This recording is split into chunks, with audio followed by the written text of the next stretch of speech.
Risquer sa vie en travaillant. C'est le quotidien d'Agustín Meza, caméraman d'une chaîne de télévision de Ciudad Juárez. Dans cette ville frontalière des États-Unis, devenue la plus dangereuse du Mexique, les cartels se livrent une guerre sans merci. Malgré le danger, Meza estime qu'il n'a pas le choix. Ça fait 20 ans que je fais ce boulot. C'est ma passion. Il faut bien que je continue parce que je ne peux pas me taire sur ce qui se passe ici.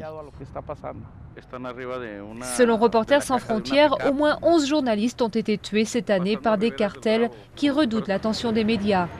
Ils sont aussi régulièrement victimes de menaces en tout genre par les gangs qui font tout pour contrôler l'information.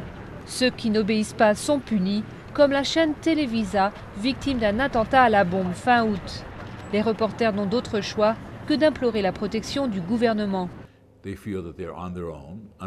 Ils se sentent seuls, vulnérables, et il y a de nombreuses raisons de soutenir cette position.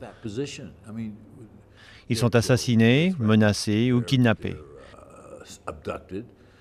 Et dans la plupart des cas, il n'y a pas d'enquête.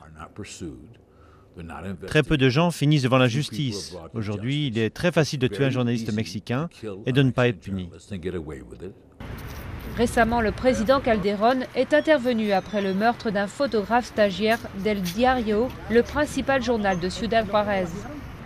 Il a promis une loi pour placer les attaques contre les journalistes sous la juridiction de la police fédérale, considérée moins corrompue que les forces de police locales.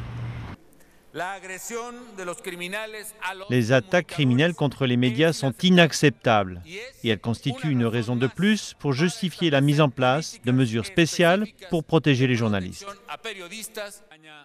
Beaucoup de journalistes demeurent malgré tout sceptiques.